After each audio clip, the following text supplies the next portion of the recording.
Many thanks to the organizers, to Professor Laukinci, to the Lingnan University, and to all of you. And hello to the partners, to the colleagues, to all the friends of the Global University.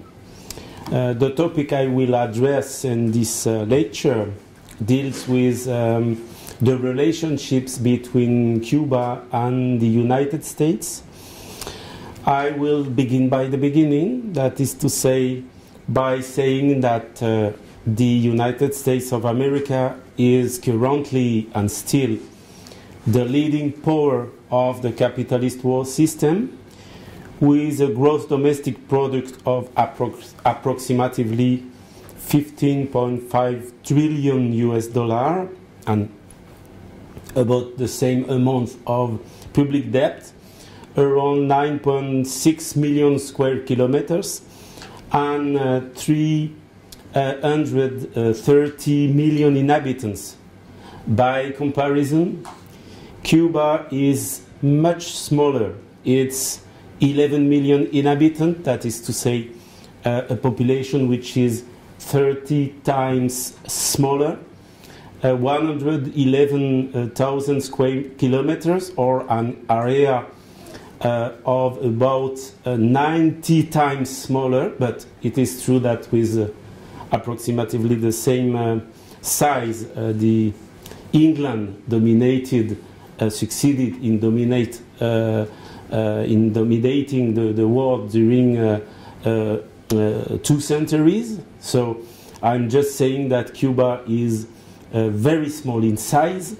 It is a very small country, and its GDP is about, let's say, 250 or perhaps even 300 times smaller than that of the United States. So there is an extreme disproportion between the two countries, but added to this, such a balance of power between these two nations is even more accentuated, even more unbalanced, because the United States is not only the hegemony of the capitalist world system, but also, and logically, the world's largest military power, which does additionally control NATO, with, according to my own calculation, by the beginning of the 2010 decade, military personnel outside the US mainland continental territory exceeding 935,000 people, that is almost 100,000 more than the peak of the Vietnam War, and even 10,000 more than the former historical record for military soldiers, US military soldiers abroad, more precisely that the number registered in 1945, that is to say at the end of the Second World War. And the US has got a military personnel position worldwide on more than, this is also a data I calculated, but from official statistical data given by the US Department of Defense, a US military personnel disseminated on more than 1,150 US military bases, including one on the island of Cuba, in the south east of Cuba, in Guantanamo. As a consequence, it was permanently in the presence of this US superpower and under the constraints of relationships imposed by this US superpower that the Cubans made a revolution, and that the Cubans are still making this revolution. Okay, the Cuban revolution is still alive, is still standing right now.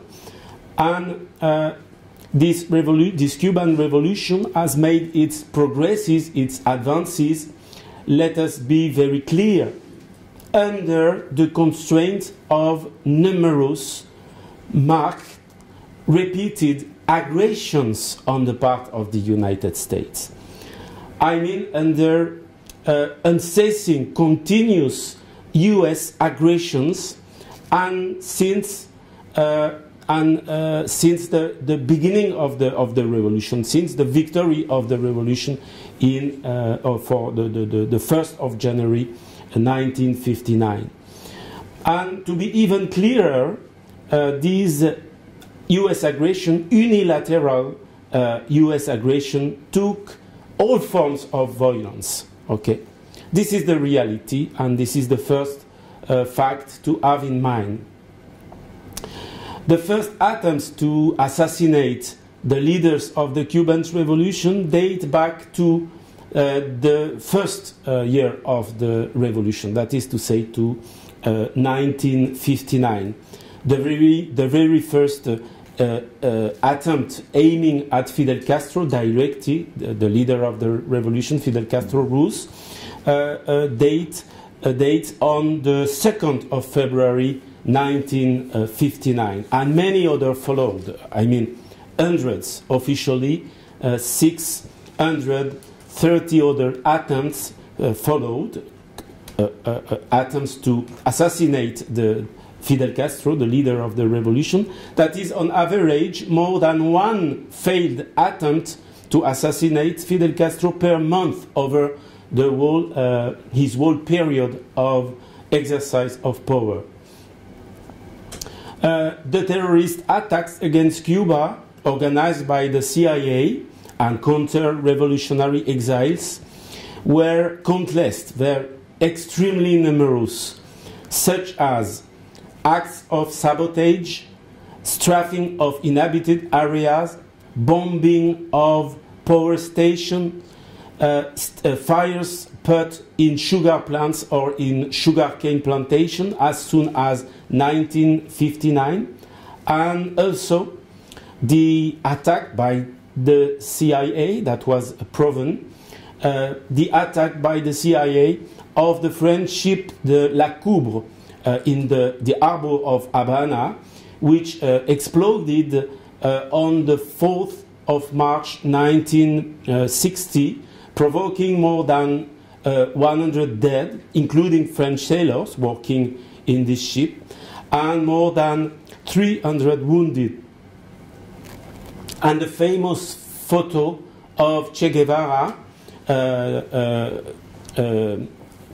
by the photographer Quota, the very famous photography of Che Guevara, known all over the world and which is present in all street demonstrations in the world, was precisely taken the following day of this explosion organized by the CIA of the La Coubre, the ship La Coubre, in the harbor of La Habana. And this photo was taken at the Colón Cemetery in Havana during the funerals of the victims of the CIA attack.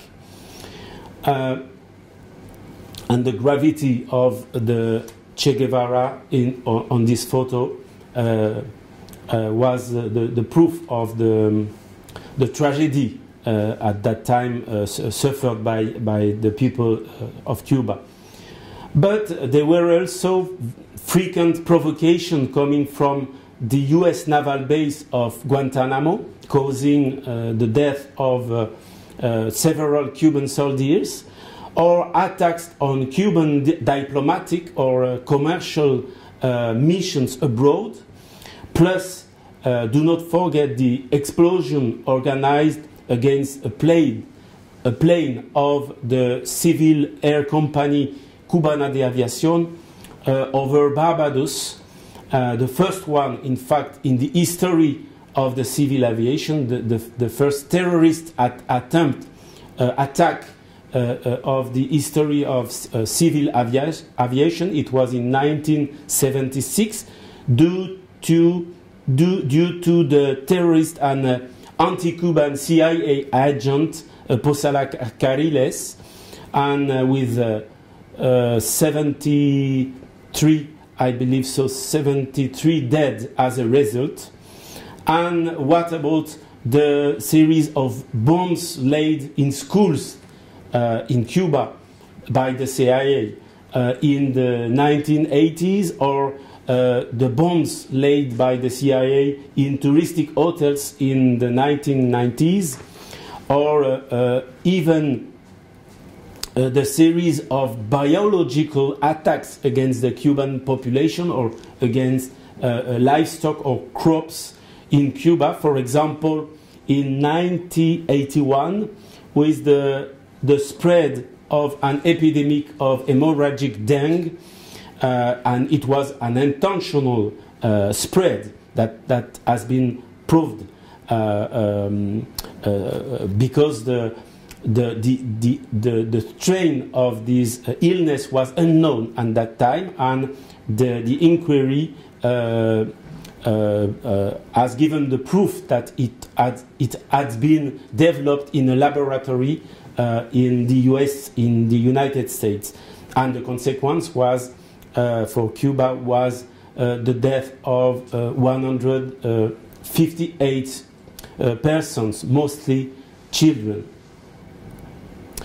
And there was also, for sure, the invasion of Playa Rijon, of the Bay of Pigs, in April 1961, leading to the defeat of a mercenary army put up, trained, financed by the United States of America, and it was, to date, it is the only defeat of a military operation organized by the United States in Latin America. And the United States had to pay Cuba some war damages at that time. And also the rocket crisis of October 1962, threatening the Cuban people with a nuclear holocaust, nothing less than that, a nuclear holocaust. So this is a situation very difficult even to imagine. The people of Cuba had to go through this way under the threat of a nuclear attack.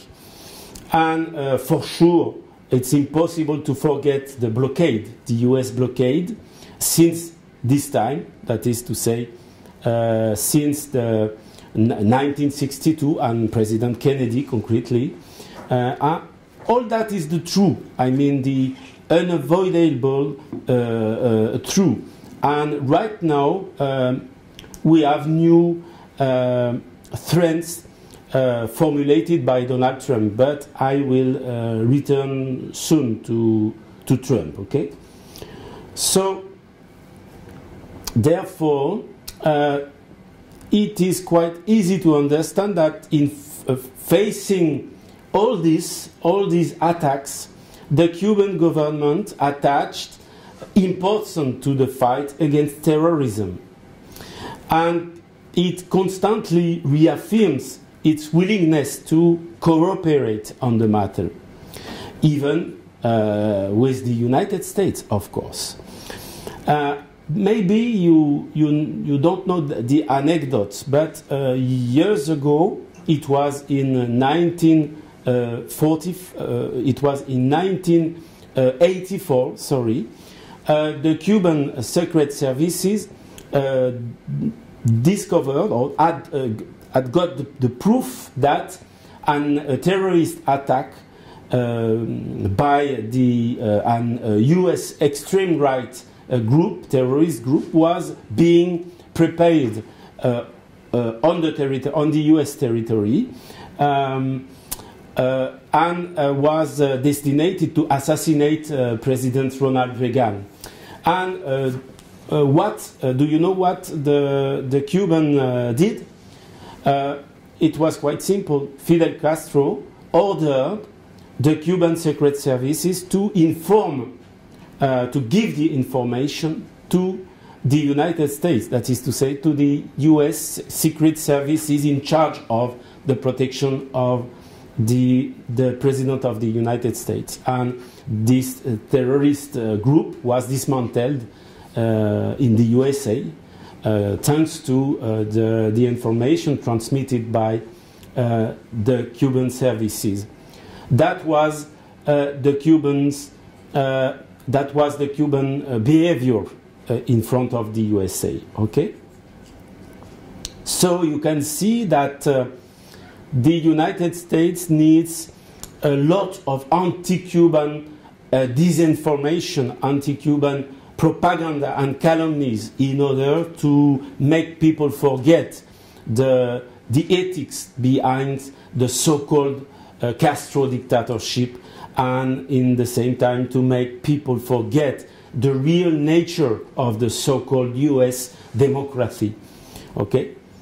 To make the people forget that the US is so violent inside and outside. Well, I will articulate this lecture in three parts. The distant past, then for the first part, then the close past, the second part, and finally the present time, okay, the current situation in Cuba. So let's begin by the first part, the distant past, or the colonial and neo-colonial, or let's say imperialist periods. Cuba was a colony of Spain much longer than any other colonial territory of the Americas, from 1492 to 1898. Okay, and to summarize these 4 centuries, I'd say that all potential for local self-centered development in the Cuban colonial economy was systematically blocked by the colonialist metropolis, by Spain, and then from the 18th century on by the world hegemony at that time, that is to say by England. In short, all successive productive cycle was systematically opened by a plunder and closed by a process of desindustrialization, systematic desindustrialization in all sectors. I mean, in copper foundries, in cheap wards, etc., etc. Okay, and this in order to strictly limit the role of the colony to exporting raw materials only. Nevertheless, beyond the Spanish domination, then the English hegemony over Cuba, the important thing to understand is the entry into dependency very early, the anchoring of Cuba with respect to the United States. I mean that the United States connected with Cuba directly as early as the US independence, mainly because the 1776 independence war cut the 13 colonies off from the rest of the colonial world of the British at that time in the Caribbean. It cut them off from the British colonial islands in the Caribbean, which had been until then the first outlets of the United States, mostly exporting before 1776 food for slaves sold to the other British colonies, okay, like Jamaica, Barbados, Trinidad and Tobago, and so on.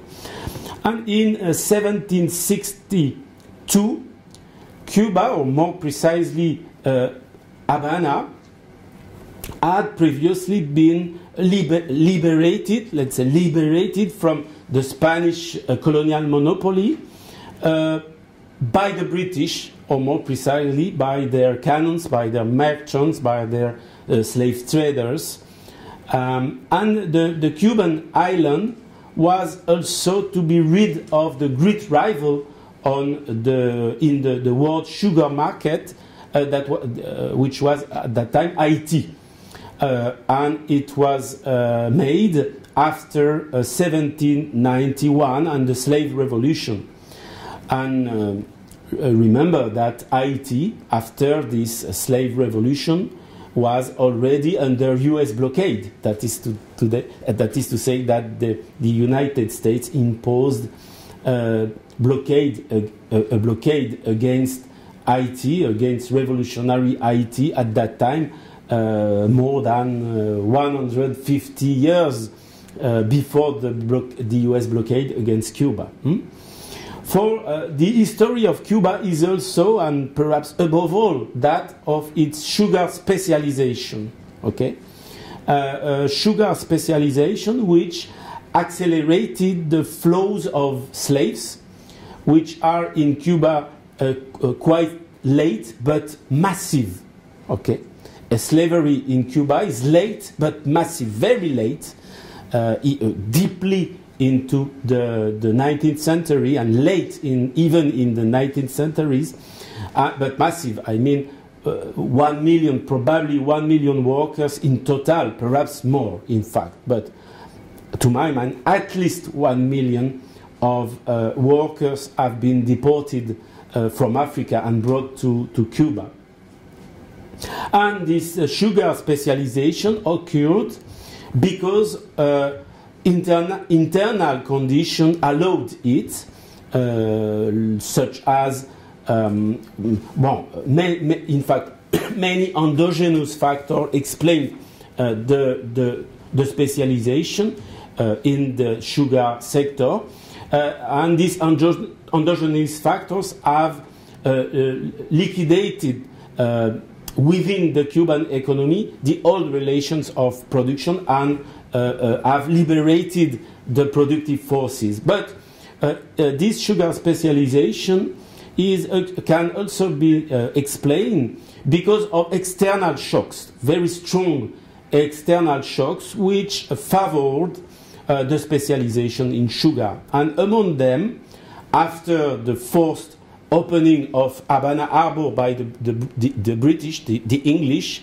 in 1762, the main factor is the connection of Cuba from 1776 on to the newly independent US 13 colonies. That is to say that the United States, before establishing a friendly relationship with London, again, and after the war, after the Independence War, very quickly, in fact, good commercial relationship were re-established, and it was made against France, obviously. That is to say, against the radicalization of the French Revolution, and don't forget that the word terrorism comes from the word terror. It was the terror of Robespierre, and a word disseminated by the enemies of the French Revolution in order to insult the French revolutionary. Okay, the word terror came from this time. Okay, and it was against the French Revolution. So the United States had as its very first foreign market Cuba. They bought raw sugar to Cuba in order to refine it in the northeast coast of the United States, and supplied in exchange to Cuba the means of production, that is to say mainly slaves, but also means of financing.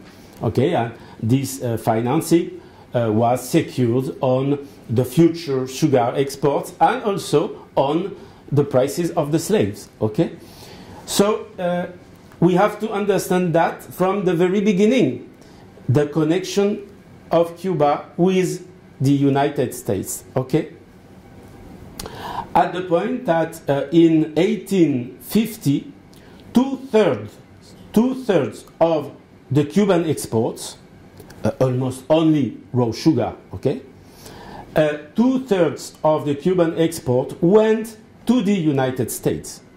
which was a very closed, a very large, a very booming market. Okay, then in 1875 it was 85%. Then 90% in 1895, as compared to between 3 and 5 no more percent towards Spain, and only 1% exported to the rest of Latin America. That is to say that Cuba was completely isolated from the rest of Latin America at that time. Okay. In 1895, which marks the second step of the Cuban War of Independence, that is after the first war, the first 10-year war from 1868 to 1878, just after the secession war in the USA, and the two are, to my mind, it's a very personal interpretation, but I believe that the first independence war in Cuba and the secession war in the US are quite strongly linked. Well, Cuba at that time, in 1895, Cuba was the US second largest export market for goods. So we have to understand the importance of Cuba for the United States at that time. And it's not early in the history of the United States. We are at the very end of the 19th century. So we have to keep that in mind. Therefore, the major fact is here that as soon as the end of the 18th century, and increasingly all along the 19th century, and through a class alliance established between the Cuban dominant classes, mainly the latifundistas, the owners of the large sugar plantation, the latifundios, and the US capitalists powering up in Boston, in New York, all along the East Coast, US merchants, US ship owners, slave traders, but also US industrialists, US bankers even. Cuba swings into the economic dependency of the United States, and this under the very form of the political colonial Spanish domination. Okay, the domination, the real monopolies of metropolis. Sorry, the true real metropolis of Cuba. The economic one was from the beginning the United States, even if the political colonial power was Spain. Okay, and this dependency towards, with respect to the United States, was first commercial, just commercial. Then, at the end of the 19th century, it became financial, and at the beginning of the 20th century, it was a complete control, a complete dependency of Cuba, which really became an overseas territorial extension of the United States itself. So the role of the United States was also decisive in the maintenance of slavery in Cuba. Slavery lasted until 1883. That is very, very late. Only Brazil has done worse. So the real spectre, if I can do that, the true spectre that has haunted the Cuban elites was not that of Simon Bolivar, but really the spectre of Toussaint Louverture, Toussaint Breda Louverture, and his slave rebels in Haiti. Okay, the danger came from Haiti, not from the rest of mainly from Haiti, for sure. The danger coming from Simon Bolivar was also real, but in the mentalities of the Cuban elites, it was the fear. They were afraid of the blacks. So,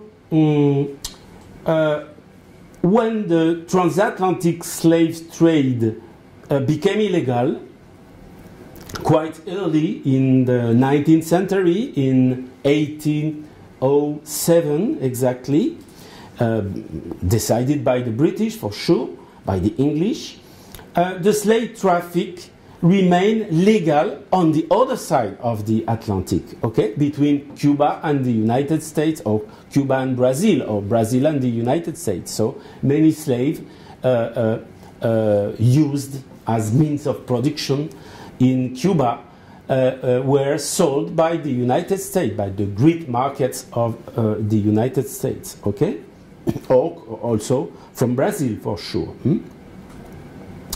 So the exchanges of slaves continued even after this abolition, the trade abolition between the slave southern United States and Cuba. And the US slavers were also very active in the so-called interlope traffic. I mean that of the transatlantic illegal slave traffic. And then also in the transportation, these US slavers were very active in the transportation not of Africans but of Chinese coolies towards Cuba, because more than 150,000 Chinese workers, Chinese coolies, mainly coming from Guangzhou, from the Guangdong province, have been brought to Cuba in a quarter of a century, and more precisely from 1847 to 1874. Okay, it's began just so 5 years after the Opium War. Okay, the United States intervened in Cuba in 1898, and that is to say at the very end of the war that the Cuban patriots delivered against Spain. Still its official or former metropolis. The US military occupation lasted until 1922, but intermittently from 1898 to 1902, then in 1903, then from 1906 to 1909, then again in 1912, and continuously, finally, from 1970 to 1922. This US occupation was there mainly to break the Cuban national movement, okay, the independentist nationalist movement. And by the way, the US imposed the Platt Amendment. They grasped the base of Guantanamo, and they also dollarized its new colony, its neo-colony, if you want. And it has been a century since almost all the US presidents considered the annexion of Cuba to be, as they said, in the nature of things, or like a law or nature. Cuba was considered by them as a territorial expansion of the United States, and in fact it is almost physically. That is to say that Cuba is located in front of the mouth of the Mississippi River, that is to say the turning point of the conquest of the West in the 19th century. Then at the beginning of the 20th century, just facing the Panama Canal, that is to say the inter-oceanic breakthrough towards the beyond of the West, or the access by the United States to the conquest of the world. Okay, so I'm saying that Cuba is really in the middle, not only of the geography but also of the history of the United States. Okay, the Mississippi River was very important. That was really the turning point of the conquest of the West. So to go from one side of the United States to the other side of the United States, you had to pass by Cuba. Cuba was in the way to even in the construction of the United States as a country, as a nation. Okay, and when the U.S. Army landed in this, in order to understand the mentalities of the U.S. President, but not only the U.S. people. Okay, Cuba was on their way. So I was saying that when the U.S. Army landed in Cuba in 1898, it had already intervened more than 100 times outside its continental territory, including in China. It was in 1859, I believe, just after the U.S. intervention in Japan in 1853. So, and for sure, the U.S. Army intervened also in Cuba, especially during a very delicate period of slave rebellions between 1814 and 1825. Okay, the U.S. Army came to Cuba in order to stop the generalization of the slave revolts. Now, the year 1898. Well, Lenin saw it very clearly. It is the time when imperialism was born, and the oligopolies of U.S. finance had just asserted their power over the U.S. economy and set out to assault on Cuba, which was their first outdoor hunting ground, with Theodore Roosevelt in the head.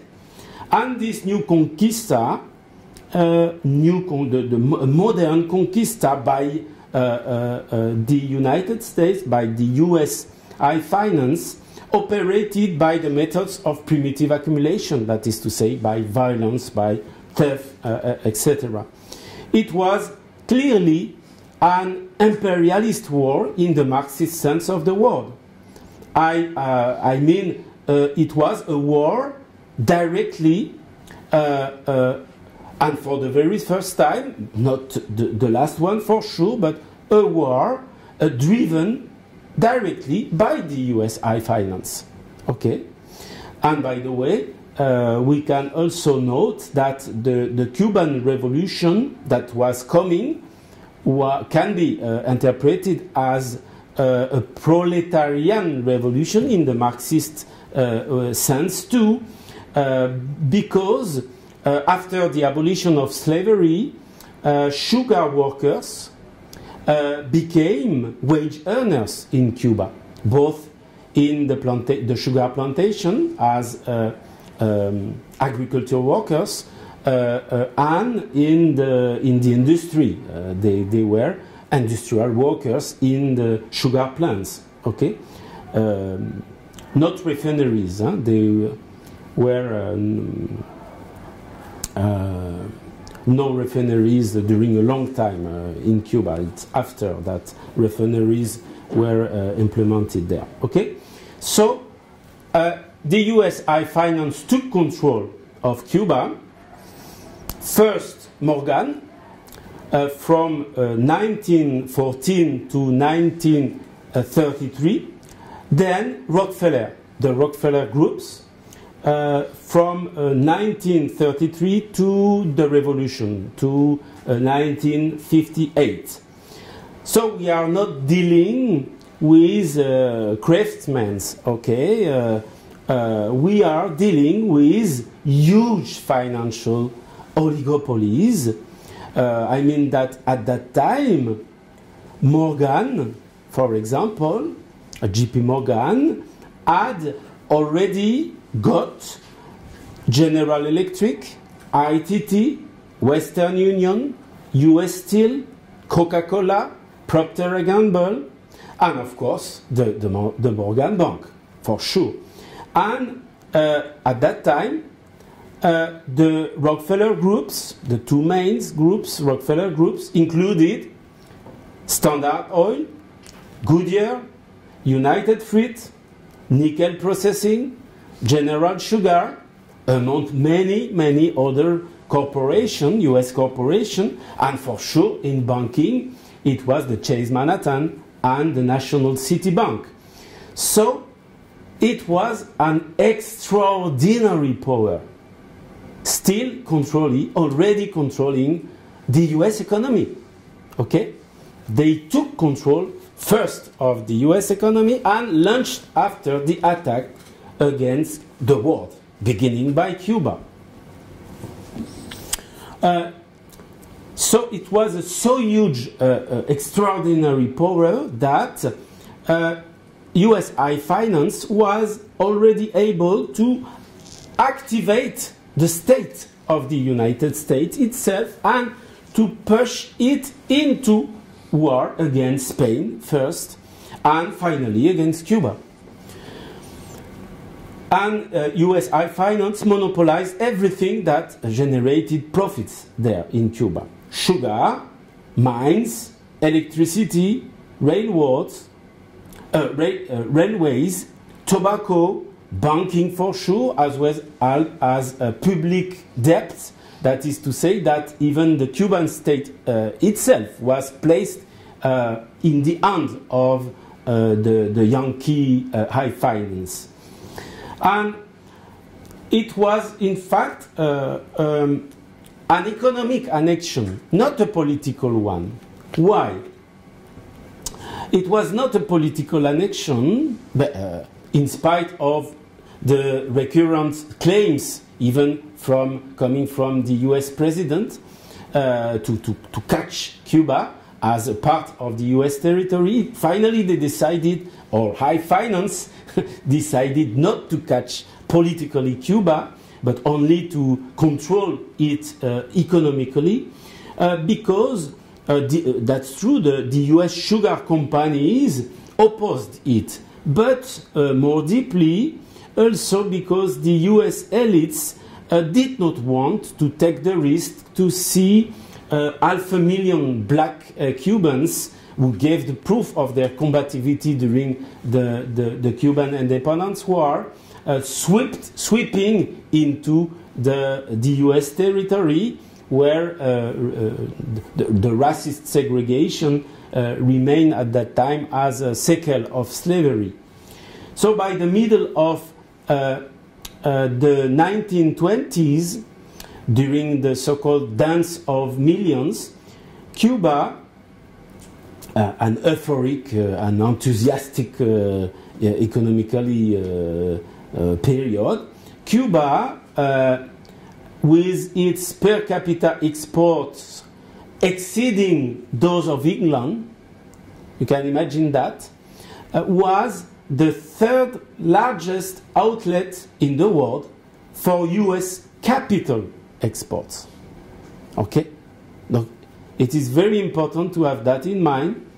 Cuba in the mid 20s was the third largest outlet for US capital exports. And dependence led to the absurdity. I mean that Cuba was the largest exporter of raw sugar in the world. It was the case for the beginning of the 80s. Okay, not 1 century of leadership in the export of raw sugar in the world, but at that time, Cuba had to import refined sugar from the United States. Okay, the first exporters of raw sugar in the world had to import refined sugar from the USA. So this dependency means that as a neo-colony, Cuba did not consume what it produced, and nor did it produce what it consumed. And the Cuban economy was hyper-specialized, was completely extroverted, and above all, it was owned by the United States, okay? Which was no other than the world hegemony. Then came the Great Depression in the 1930s. So the 1929 crisis struck Cuba much more than the rest of the countries of Latin America, because precisely of the ties, the narrow ties which attached it to the United States. And it was an enormous shock. It was a tremendous shock for Cuba, with a generalized misery at that time, with a comprador Cuban state completely dominated, indebted, I mean voluntarily in debt by the US high finance, completely corrupt. The Cuban state was forced to abandon its prerogatives. It maintained a 1-to-1 exchange rate between the Cuban peso and the US dollar. It pursued neoliberal, as we would say today, a neoliberal policy, reducing wages, reducing custom duties, reducing public expenditure, except for the police and for the military, that is to say, except for the repression purposes. Okay? And in 1933, a general rebellion happened in Cuba, with even the constitution of Soviets, many Soviets implemented by the sugar workers. I mean, more than 100 sugar plants and plantations were controlled by the Cuban workers, who decided to, after the Russian Revolution for sure, and with this revolution as a model, who decided to implement Soviets. And logically, the US Army intervened to stop the Cuban Popular Rebellion, the Cuban Popular Uprising. 1934, sorry, this was the coup d'etat of Colonel Batista, with a massive and brutal repression under the tutelage of the newly elected President of the United States, Franklin Delano Roosevelt. Roosevelt, of the same family of the former one, of Theodore Roosevelt, who won the Nobel Prize for Peace. Theodore Roosevelt was the chief of the US, one of the chiefs of the US Army invading Cuba, but he received the Nobel Prize for Peace. Don't worry. Okay, that's like that. That's life. So Franklin D. Roosevelt repealed the Platt Amendment, but established at the same time, and together with the New Deal, a sugar quota system in Cuba. So the US sugar factory that was Cuba at that time was exposed to fluctuations in stock exchange prices, and in fact was completely integrated into the US productive structures themselves. And then it was extremely vulnerable to the hazards of the US economy, which was at that time, which remained very protected, and contrary to Cuba. Okay, so plundering of Cuba continued as in the past, but with much modern much more modern mechanisms. And one of them, economic ones, and one of them was the sugar quota system, apparently beneficial for Cuba, but in fact completely disastrous for the island. And in parallel, politically, during the same period, the so-called Cuban Socialist Party, in fact the Communist Party, finally aligned itself with the US Communist Party, okay, and that is to say that the Cuban, the so-called Socialist Party in Cuba adopted the strategy of broaderism from the name of the Secretary of the Communist Party USA at that time, Earl Russell Brother, who in fact gave up Marxism-Leninism. Consequently, only the armed struggle seemed to remain as a solution in Cuba, and that was the guerrilla. We know that, a guerrilla which surprised the US administration, the US government, and the revolution finally, ultimately, triumphed in 1959. Well, let's continue with our second part, the near past, the socialist transition. Well, the Cuban Revolution first attacked the repressive state apparatus of the old regime that it destroyed, and the ownership structure of capital controlled from abroad, controlled from the United States. In a very short time, in some months, it transformed the structure of the Cuban social formation radically and broke with capitalism. And the means were basically a series of social measures, a series of ethical social measures taken in favor of the people. Struggles against corruption, struggle against mafia, struggle against drug trafficking, struggle against prostitution, end of child labor, recovery of ill-gotten assets, lower prices for rents, for electricity, for public works, and so on, massive job creation, and a high priority given to public health and public education, with social security, with a new system of pensions, with the literacy campaigns and all that, the promotion of culture, the promotion of sport, and so on, okay?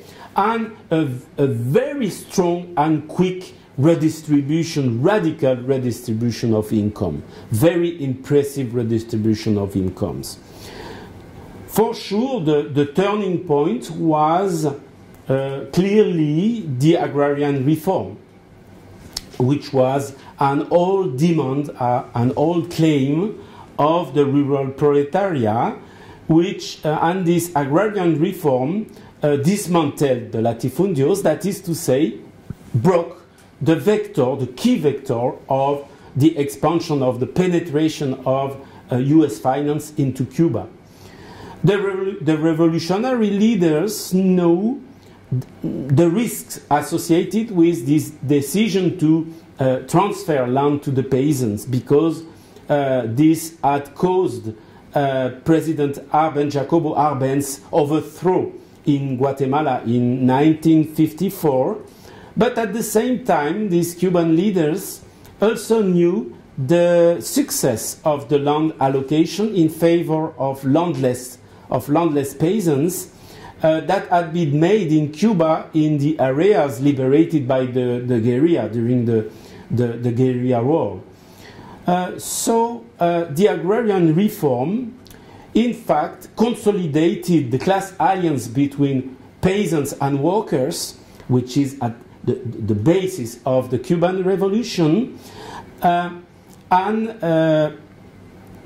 for sure, as soon as the United States abolished, and they did it very quickly, when the US government abolished its sugar quota, the vital source of foreign currency for Cuba at that time, the opposition, driven by the local bourgeoisie, Cuban bourgeoisie, more and more hostile to the revolutionary process,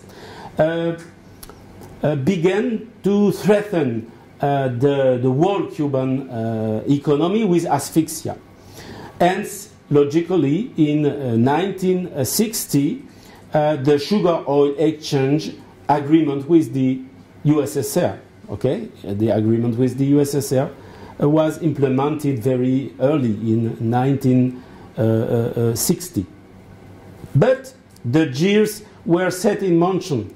I mean, the United States shifted from economic retaliation to military aggression, and for sure with the failed invasion of the Bay of Pigs, particularly, and the effect of this U.S. military aggressions against Cuba was then irreversible. The socialist character of the revolution was proclaimed in 1961, just before the victory of the Cuban armed forces against the U.S. invasion, and Cuba moved closer to the Soviet Union. And this rapprochement with the USSR hastened the liquidation of capitalism by the collectivization of the great means of production, not only the great, almost all means of production, by targeted nationalization, then by massive one. And this also radicalized the agrarian reform with a second, much more radical agrarian reform decided at that time. And for sure the power of the rebel army was consolidated, and finally in 1965 the Communist Party of Cuba was created under the leadership of Fidel Castro Ruz. Well, the Cuban Revolution, which was originally national liberating, became a stake in the confrontation between the two superpowers, moving even the Cold War to the threshold of a nuclear conflagration with the October 1962 rocket crisis. So we need to understand that it is really through this way that the Cubans have had to pass, that is to say, through the threat of a nuclear holocaust. And therefore, for the defense of Cuba, more than 43,000 Soviet soldiers had to be deployed on the island, along with nuclear missiles, Ilyushin-28 and so on, heavy weapons and so on, in order to protect Cuba against US imperialism. A determining factor was the undeclared war that the United States imposed on Cuba. And the key element of this system is the US blockade. And this US blockade continues to be applied, backed by Israel only. This measure of coercion in violation of legality without any legitimacy aims in fact to make suffer the Cuban people, to undermine the physical and moral integrity of a people. And this US blockade is, in this sense, I mean in the legal sense, a crime against humanity.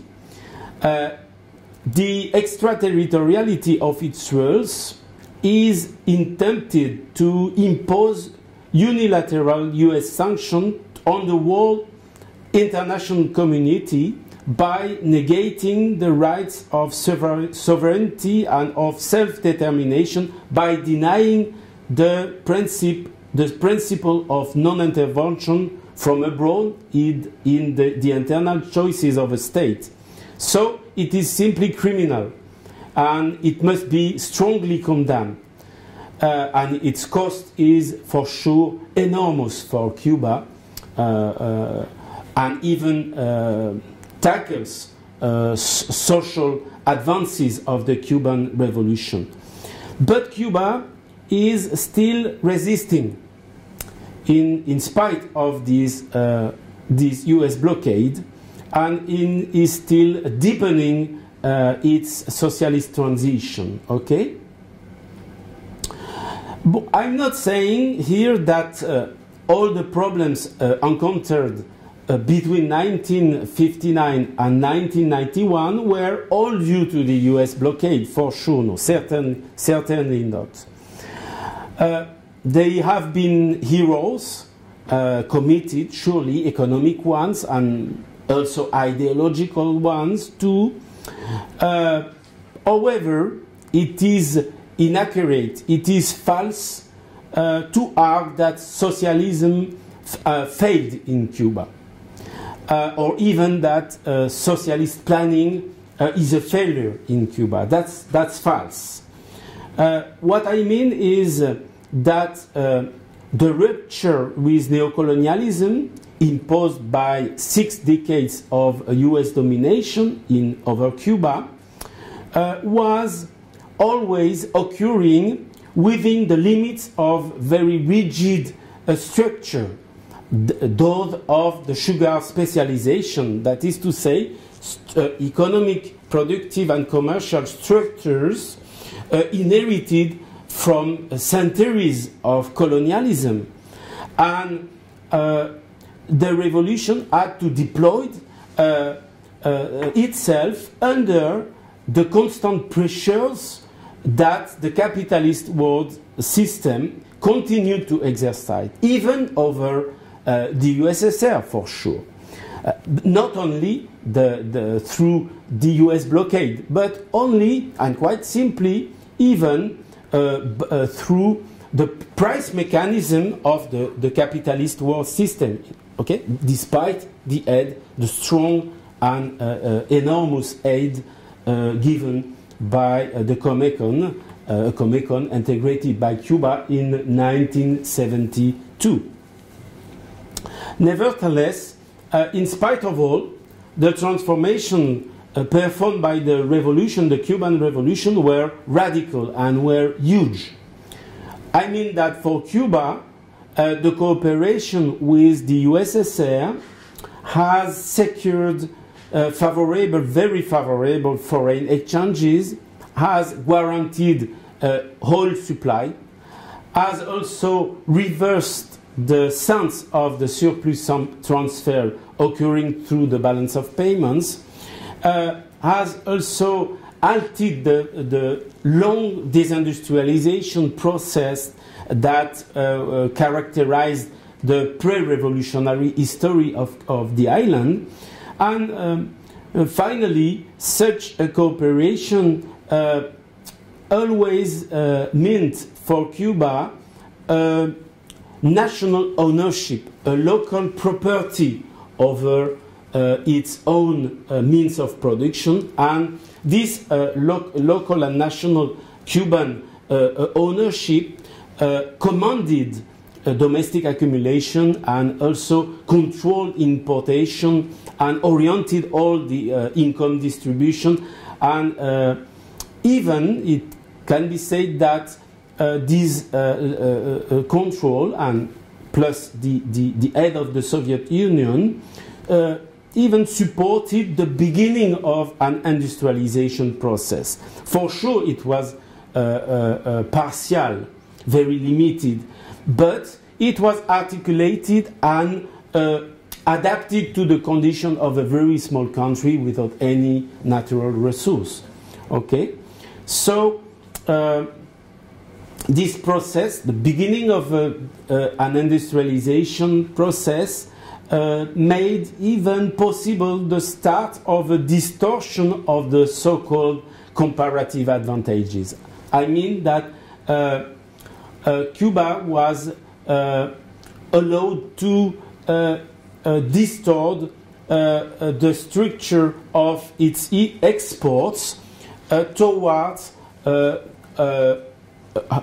higher added value products.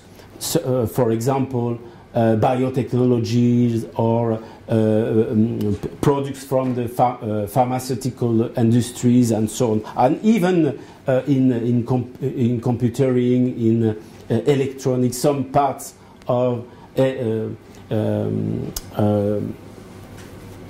computer or of some electronic machines were produced in Cuba and integrated into the so-called socialist international division of labor, connection with the former Democratic Republic of Germany and so on. However, the fact is that the use of some tools of socialist economic policy was extremely difficult in a situation of shortage. I mean, at the beginning of the 1960s, and it was, of course, aggravated after the imposition of the US blockade. But let us not forget that there was everything available in Cuba, including most consumption goods, until the end of the 1980s. So it was not socialism that brought about the shortage of the 1990s, but actually the end of the Comecon, the end of the USSR. That is the end of one form taken by really existing socialism in Russia and in Eastern Europe. This must be very clear, I believe so. And this is precisely because Cuba was not a Soviet pawn, a Soviet reflection in the Caribbean. That was because socialism was not imported into Cuba or was not imposed to Cuba, because socialism is the true product of the internal process of radicalization of class struggles in Cuba, and the result of a convergence of all the progressive forces and left forces towards this demand for national liberation and social emancipation. That was precisely for all these reasons that Cuba has resisted. Okay? That socialism is still alive in Cuba today. But obviously, and because of these previous links with the Comecon, the fall of the Soviet Union has plunged the Cuban society into a very serious, extremely serious crisis, the so-called special period from 1991 on, amplified by the hardening of the US blockade by the US administration between 1992 and 1996. But a key factor in the economic recovery of the 1990s was the partial and controlled dollarization of the Cuban economy, associated with the introduction of some market mechanisms which have been tolerated, or rather which had to be tolerated, but without return to capitalism. This special period is not a period of return of capitalism or return to capitalism. I mean that Cuba remained socialist. Cuba decided that no financial market has to be introduced. No stock exchange was introduced into Cuba. No private ownership of over the great means of production, or even at that time, I mean in the 1990s, no private ownership of any means of production was tolerated, nor any private capital accumulation, nor even any wage earnings tolerated at that time. No privatization at all. No privatization of public enterprise. No school was called. No hospital was called. No public research center was closed. Even during the worst, the hardest times of the special period, okay?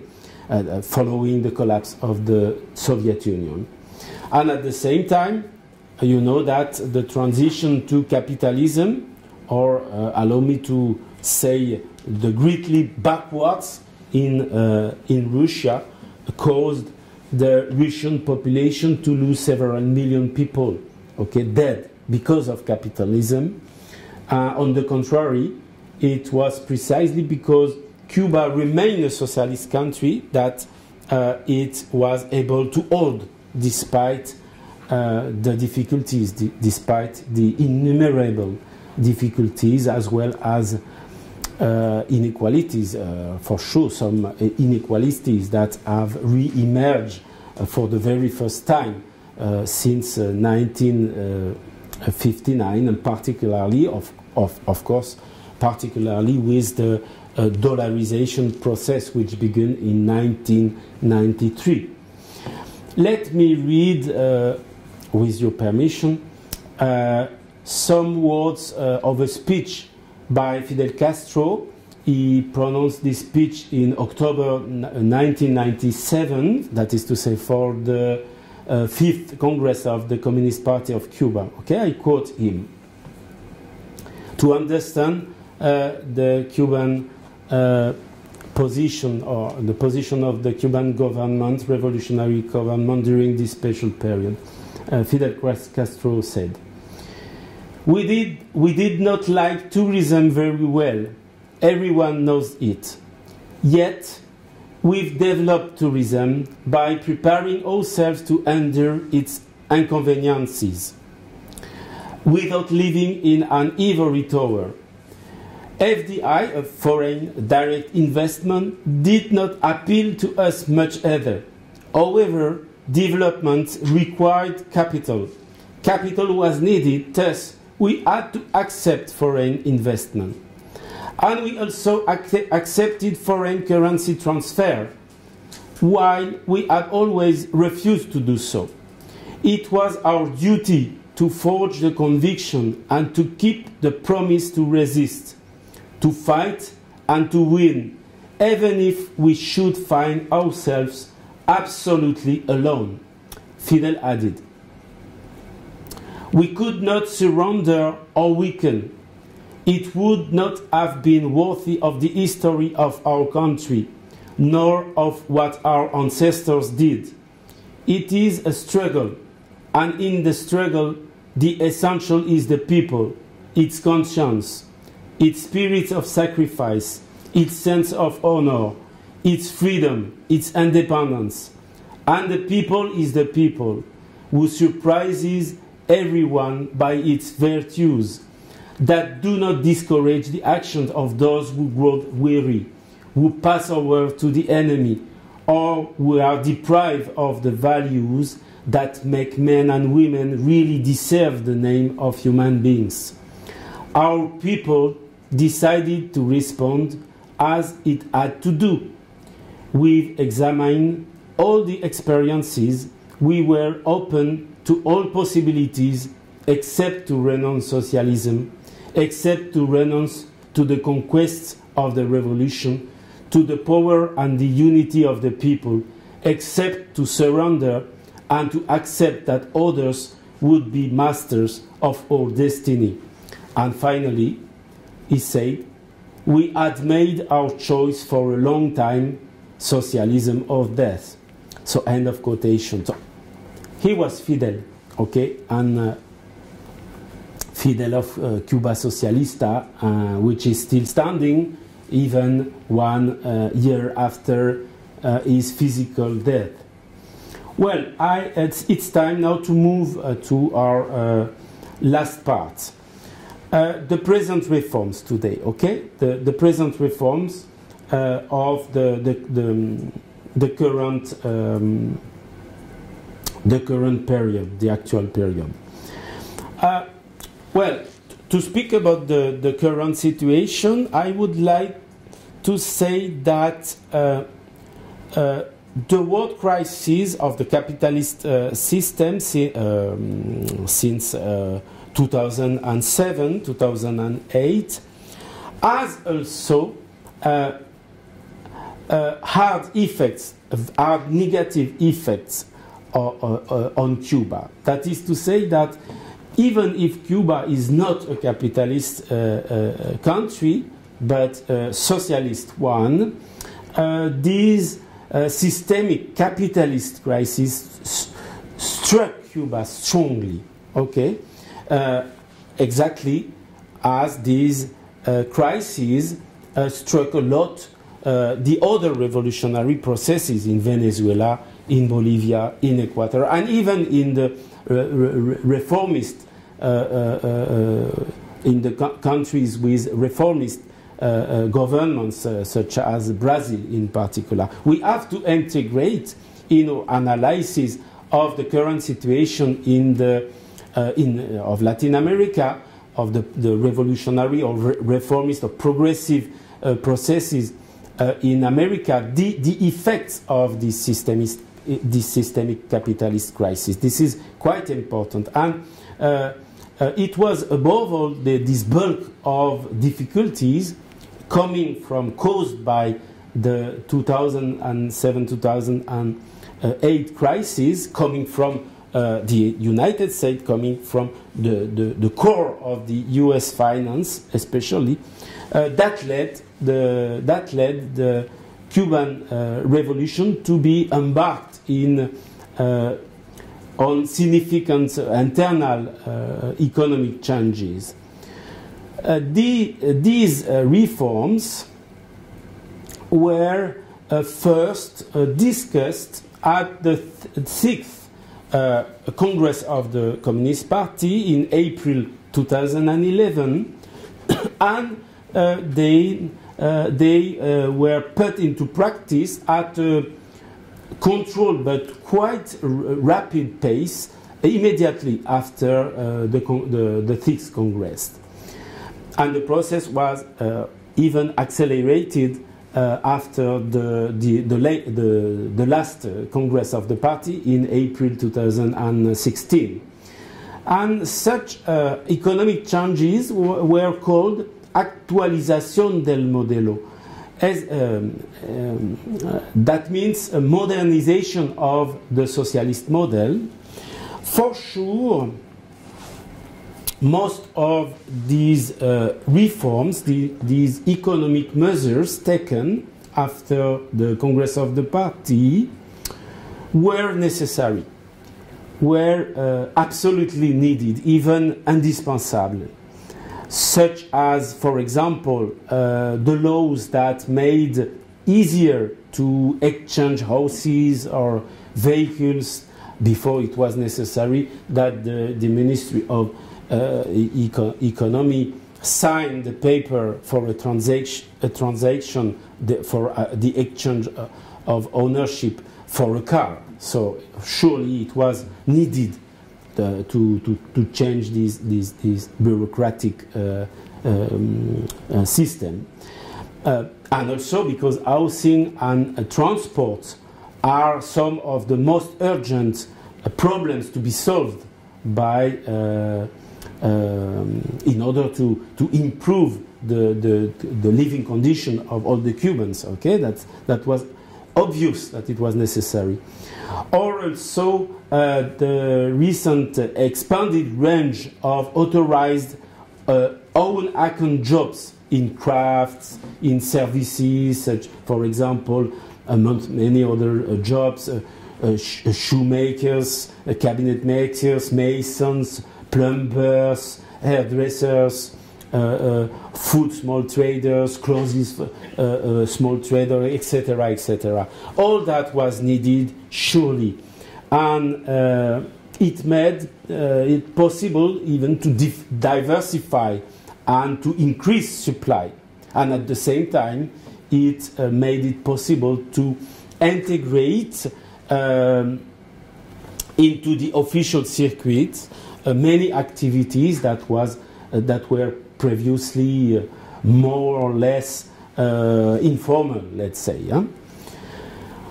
However, to my mind, to my personal opinion, it is obvious that the whole orientation of this trend of these changes, admittedly necessary, clearly, does involve some risks or questions the future of socialism.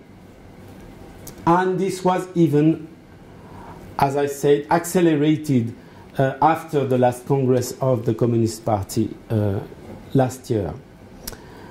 This because for the very first time since 1959, it is not only market elements or market mechanisms that are introduced as during the special period, but during the special period in time of peace, that was the exact expression. But this time, elements characteristic or potentially characteristic of capitalism. Sure, some of them were already present implicitly under the cover of the state. That's obvious. But right now it is more open. It is visible that the revolution had to accept, had to tolerate some potentially capitalist mechanism, and it's a little bit worrying. And from now on, private capital accumulation is tolerated for sure on very limited scale, as well as wage earning tolerated also in very small enterprises, sure, and also bank credits, okay, which are developing a lot. Of course, it may sound little, very little, especially in comparison with the Chinese experience or in comparison with the Vietnamese experience. Or it could be even interpreted as completely natural in the Western world. But it is new, it is completely new for the Cubans. We have to understand that. So, in the Cuban society, many things can change now. In good, because of the increase of new production needed, okay, which was insufficiently available before, and which are indispensable to the population. That's very good, but things could also change badly, in pain, because of new inequalities already exacerbated by the dollarization process, okay, from 1993 to it was interrupted in 2003. So these inequalities are likely to worsen further, surely. This in the new context of reduction in public job, you know that, which led to unemployment, which is completely new also for the Cubans. Okay, unemployment was unknown until then. Moreover, the de-dollarization process, which began in 2003 and which is now quite advanced, is still incomplete. Okay, the US dollar for sure is not circulating in Cuba, but the de-dollarization process is not achieved, is not reached completely, because the economy remains dual. Okay, you have two currencies which continue to circulate in Cuba. On the one hand, one for internal use, the Cuban peso, and the other one, the CUC, the so-called CUC, the convertible peso, equivalent to the dollar, but which is in fact a form of the US dollar. You understand? That is to say that with an unbalanced exchange rate between the two, but you have two circuits, two monetary circuits still existing. That is to say that, in my opinion, the Cuban currencies have to be unified into a single national currency, and you know that especially here in China that it takes time and it is an extremely complicated process, the process of unification of the two currencies, especially if you want to save socialist planning. That is to say, especially if you want to impose the Cuban peso as the sole national currency in Cuba in order to reinforce socialist planning. Okay, to save socialism, it would be much more difficult than another way. But other key issues are the problem of the growth engines, that is tourism, remesas, that is to say foreign exchange transfer into Cuba, from abroad to Cuba, or FDI plus exports, especially exports of nickel as a substitute of the sugar specialization, but with nickel prices which fluctuate a lot in global markets. Okay, the problem of the growth engines is not solved. No more. That is to say, what can be the job expectations for the young for the young Cubans? Okay, they cannot work all in the touristic sector, and generally they have many diplomas. They are very qualified. Again, I destroyed the microphone.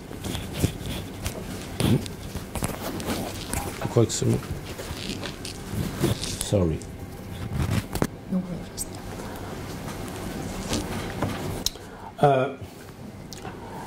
So the problem of the growth engines is not solved no more than the other fundamental problem, such as upstream in the agriculture or in the energy sectors, for example, because the objectives, the goals for food self-sufficiency or the goal for energy self-sufficiency are extremely difficult to achieve, or on the other side, downstream, the problem of the balancing of the different components of the balance of payments, which is also an extremely difficult problem to solve.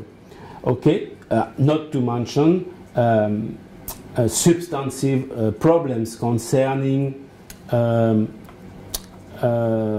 economic tools to be used in a socialist economy.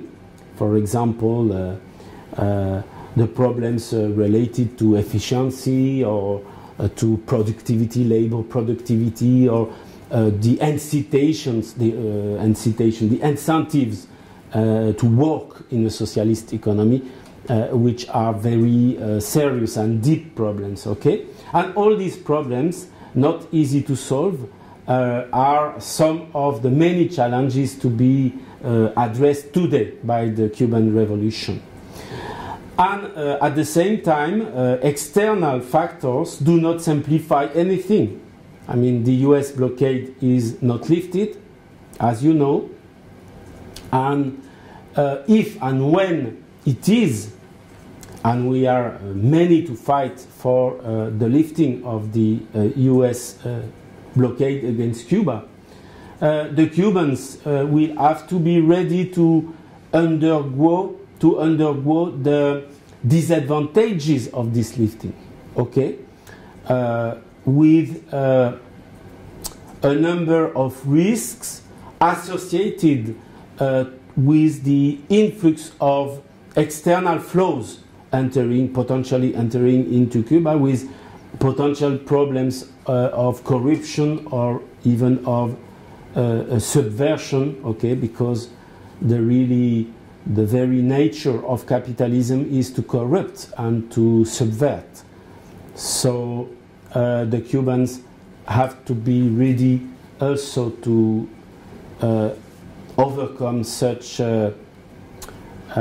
difficulties related to the opening of their economy in case of a lifting of the blockade. Do you understand? And the situation is also very delicate because the partners of Cuba in Latin America are even the partners of the ALBA, the Bolivarian alternative for the Americas, that is to say Venezuela, Bolivia, Ecuador, and all the other partners of the ALBA, that is to say the main countries in process of revolutionary transformation. All these societies remain capitalist economies. So it's not so easy. For sure they are in socialist transitions, but till now there are still economically characterized as capitalist society. So it's not always easy for Cuba, even if right now the main partners, the main commercial partners of Cuba are China and Russia. But it can be even more complicated with China and Russia as the main partners. Well, so it's not easy at all, and the situation is really complicated. But anyway, it's very complicated to make a revolution. Huh? We know that. No, nevertheless, the unknown remains the current evolution of the relationship with the United States and their effects on the Cuban economy, okay, or on the Cuban society taken as a whole. And this relationship had deteriorated very recently, but in fact they had deteriorated before, including in June 2014, after the French bank BNP Paribas was condemned by the US court in New York to pay a record fine for trafficking with Cuba, and after the US corporation General Electric took control of Alstom energy branch, French firm in the energy and in the transport sectors, managing the Matanzas electric plant. Okay, Alstom was and is still managing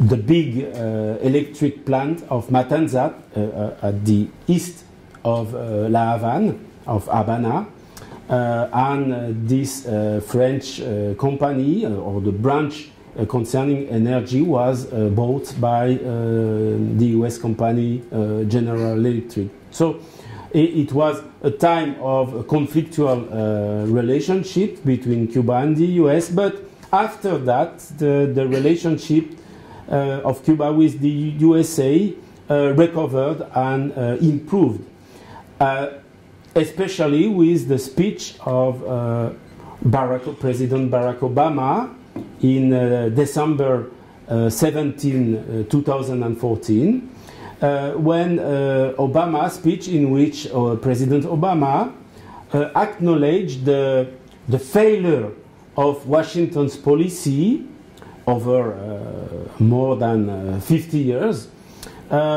towards the people of Cuba, I quote him, in order to move forward US interests. Okay? And that is to say that he said that it was the approach that has been ineffective, but or the means used to achieve the goal of the US government, and for sure, even under Obama mandate, this goal remained unchanged, and this goal was for sure the destruction of the Cuban Revolution. But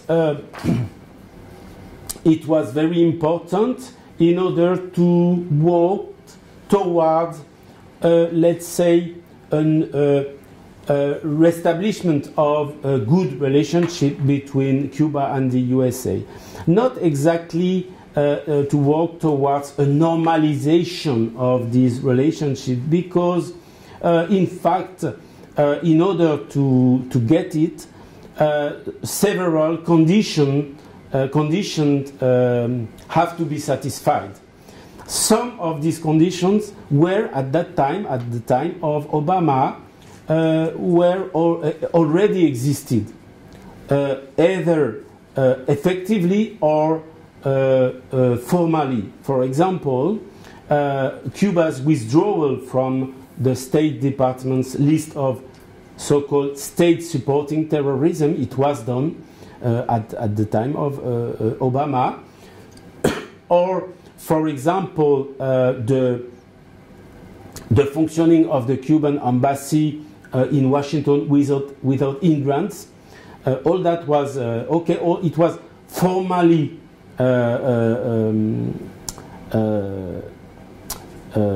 implemented, let's say, like the diplomatic conventions to be respected by the US staff in function in Havana. But in fact, it was not possible, even at the time of Obama, to speak about a normalization, because other fundamental conditions were necessary to speak about normalization. For example, the lifting of the US blockade, for sure, and the payments of compensation by the United States to Cuba for having suffered such a blockade, or the acceptation by the United States of exchanges in all sectors, and not only in the telecommunication or information sector, with the obvious goal of the White House to accelerate its propaganda against from Miami and by pirate radio waves, the propaganda against the Cuban Revolution, or even the acceptation of the choice made by the Cuban people for socialism. Okay, obviously also the restitution of Guantanamo. All that were preliminary conditions required to speak about normalization, and it was only the very, very, very beginning of this process of normalization, even before Donald Trump. Okay, but the fact is that all these ongoing negotiations have been rudely and brutally interrupted last June, precisely on June 16, 2017, with the discourse in Miami, for sure, by the newly elected President of the United States, Donald Trump, who announced his decision to abrogate Obama's former presidential decrees concerning Cuba, and to impose a complete reversal of the relationships between the United States with Cuba. So right now the process of rapprochement between the two countries is stopped and even reversed. And the reasons invoked by Donald Trump were, on this discourse in last June, were completely anachronistic, completely interventionist, completely bellicose. He refers to the US interests defense abroad against communist oppression, and also to his will to interference directly into the Cuban affairs in order to determine the political and the socio-economic institution the Cuban people should adopt. This decision was taken, and this discourse was pronounced in a very peculiar environment. I mean, in Miami, under the pressure of very reactionary politicians in the United States, especially Senator Rubio or Congressman Diaz-Balart or the governor of Florida, Scott, and for sure Donald Trump was at that time surrounded by the ultra-reactionary Cuban, anti-Cuban Cuban exiles, very hostile to the Cuban Revolution, and but we have to understand that this decision was even taken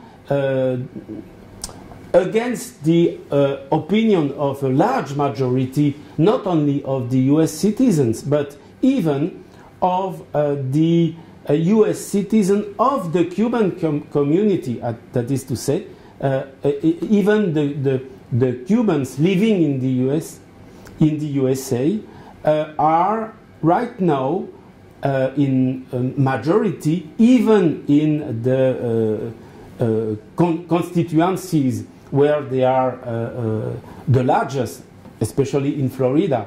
The Cuban community is in favor of peaceful and appeased relationships between the United States and Cuba, and even in the Cuban community, Donald Trump didn't get the majority. Okay, so it's a false idea to think that the Cuban exiles in the United States are in majority reactionary. That's completely false. Okay, they didn't vote mostly for Donald Trump in the 2016 elections. But the fact is that the so-called the official title is the Presidential National Security Memorandum on the U.S. Policy Towards Cuba, signed by President Trump, imposed a tightening of the U.S. blockade, and the way to do that is not only to try to stop any campaign in favor of the lifting of the US blockade within the framework of the United Nations, but also the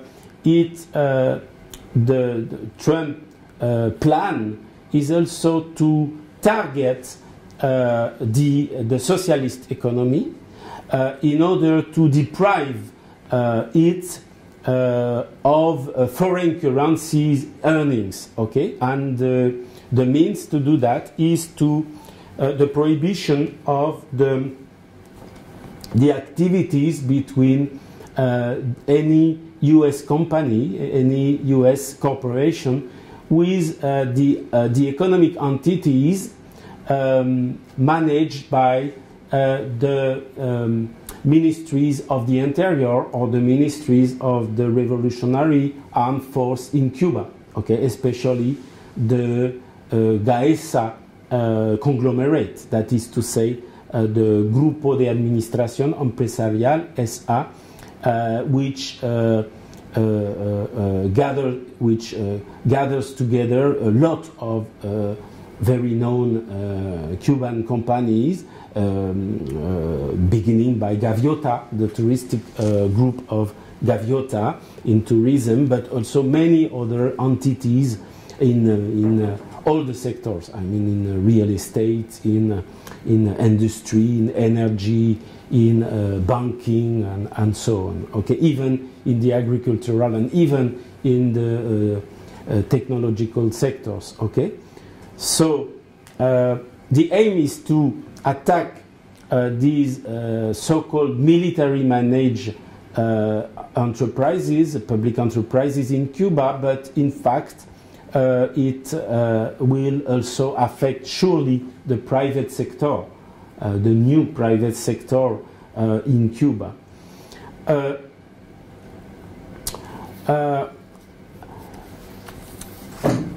Pardon. Well, the most important is to fight against the US blockade against Cuba, and I believe that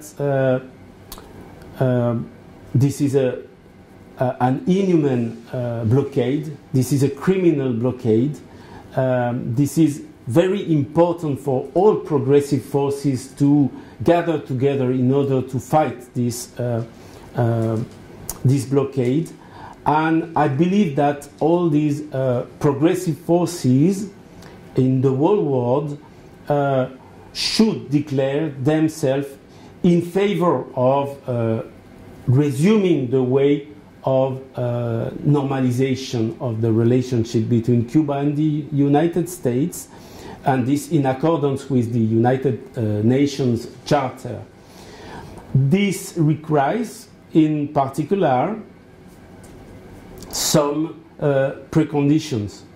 I repeat, the absolute respect for the independence of Cuba, the absolute respect for the sovereignty of its people, the absolute respect of the legitimacy of its government, the absolute respect for the inalienable right of every state to choose its system without any foreign interference, and also the absolute respect for the equality of partners. Okay, the equality in the negotiation between Cuba and the United States, and this also implies, for sure, the cessation of subversive programs financed by Washington in order to try to destabilize the constitutional order in Cuba, but also, I repeat, the lifting of the US blockade and the payment of compensation to Cuba. And this compensation can be calculated, has to be calculated, even if we integrate the counter-compensation concerning the nationalization process at the beginning of the revolution. We can calculate all that, And also it requires the closure of the Guantanamo base, occupied since the neocolonial era, and the return to Cuba of its territory, of its own territory, as well as the recognition of Cuba's self-determined choice to build the society it wants. That is to say, the society of peace, a society of justice, a society of equality, a society of social progress, a society that the Cubans, as they say, want socialist, democratic, prosperous, and sustainable. Okay, thank you very much.